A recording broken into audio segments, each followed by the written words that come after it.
یہ ہے کہ یہ قرآن مجید میں وَإِذْ قَالَ رَبُّكَ لِلْمَلَائِكَةِ إِنِّي جَاعِلٌ فِي الْأَرْضِ خَلِيفَةً قَالُوا أَتَجْعَلُ فِيهَا مَن يُفْسِدُ فِيهَا وَيَسْفِكُ الدِّمَاءَ وَنَحْنُ نُسَبِّحُ بِحَمْدِكَ وَنُقَدِّسُ لَكَ۔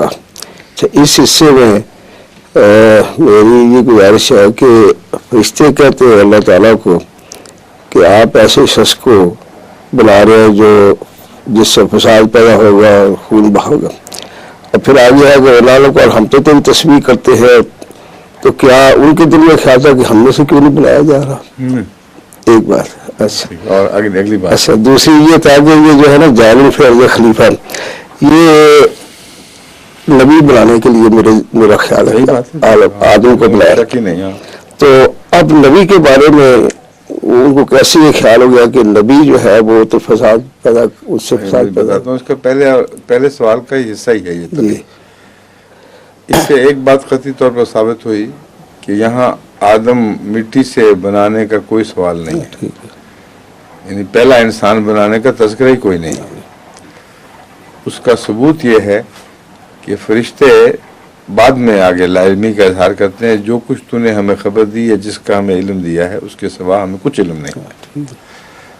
یہاں علم بتا رہے ہیں، اگر انسان ابھی پیدا ہی نہ ہوا ہوتا اور خلیفہ پیدا ہی نہ ہوا ہوتا، یعنی خلیفہ تو مقرر کرنا تھا، وہ لوگ پیدا نہ ہوتے جن میں سے خلیفہ بنانا تھا، تو فرشتے یہ بات کہہ ہی نہیں سکتے تھے۔ مذہب نے جب تک تہذیب نہیں دی اس وقت انسان کا یہی حال تھا۔ اس وقت تک انسان اپنی ترقی کے باوجود ہمہ وقت لڑائیوں میں، فساد میں اور ایک دوسرے پر سبقت لے جانے میں اس طرح مصروف تھا کہ اس میں اس کو کوئی اصول اس کی تعریف نہیں کرتے تھے۔ لڑائیاں تو بعد میں بھی ہوتی ہیں، لیکن بعض اصول قائم ہو جاتے ہیں، کوئی حق پر ہوتا ہے، کوئی ناحق پر ہوتا ہے۔ جہاں جنگل کا قانون چل رہا ہو وہاں نہ یہ حق پر نہ وہ حق پر، ان کا پیشہ ہی دم بہانا اور فساد کرنا ہے گویا کہ۔ اور چونکہ جانوروں میں ان کی جو طبی صلاحیتیں ہیں وہ ان کی رہنما بنی رہتی ہیں، اس لیے وہاں فساد کی کیفیت نہیں ہوتی۔ مثلا صرف بعض استثناء ہیں، ان کی اور وجوہات ہیں۔ بعض کیٹس ہیں جو وینجنس کے ساتھ بربادی کرتی ہیں، لیکن اس استثناء کے سوا تمام عالم میں جو بھی جانور دوسرے کے خون اور گوشت پر پلنے والے ہیں وہ بے وجہ قتل و غارت نہیں کرتے۔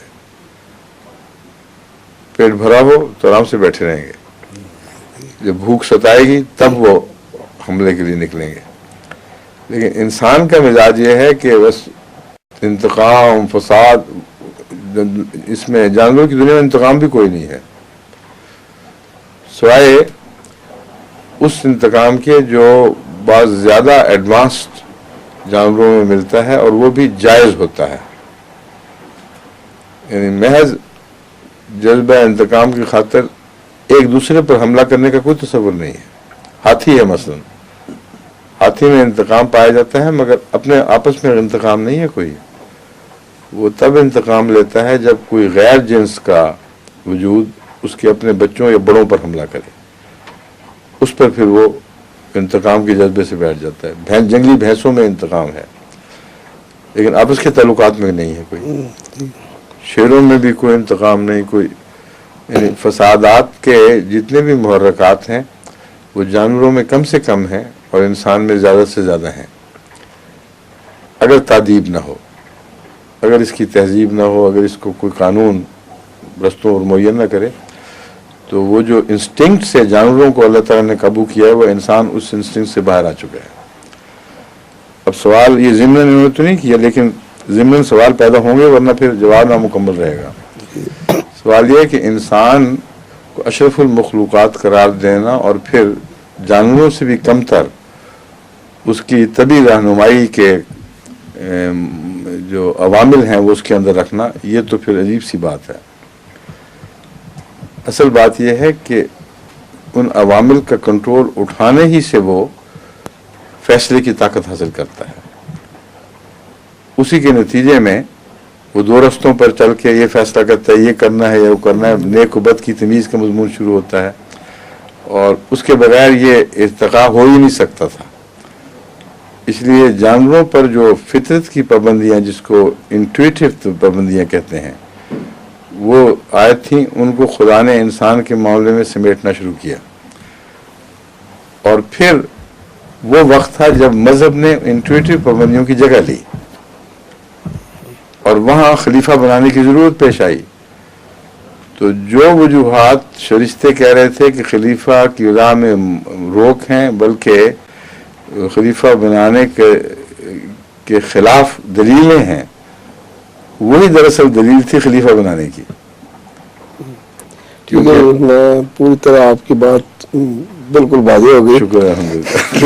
یہ ہے نا، انہوں نے چونکہ انسانی پہلے چل رہی تھی اور وہ فساد کرتے تھے، اس لیے انہوں نے یہ بات اس لیے کہی کہ وہ فسادیوں میں اگر خلیفہ بنا تو پھر فساد اور بڑھ جائے گا۔ اللہ تعالیٰ جو جواب دیتا ہے ان کو بہت چھوٹا سا جواب دیتا ہے۔ وجہ یہ ہے کہ اس فساد کی وجہ سے یہ دلیل بننی چاہیے کہ اے خدا اب ان میں خلیفہ بنا دے، جن کو جانوروں سے نکال کر اختیار بخشا ہے تو نے، وہ یہ حال کر رہے ہیں۔ جب تک تیرا خلیفہ نہیں آئے گا، ان کی تہذیب نہیں کرے گا، اس وقت تک اب یہ سنبھلیں گے نہیں۔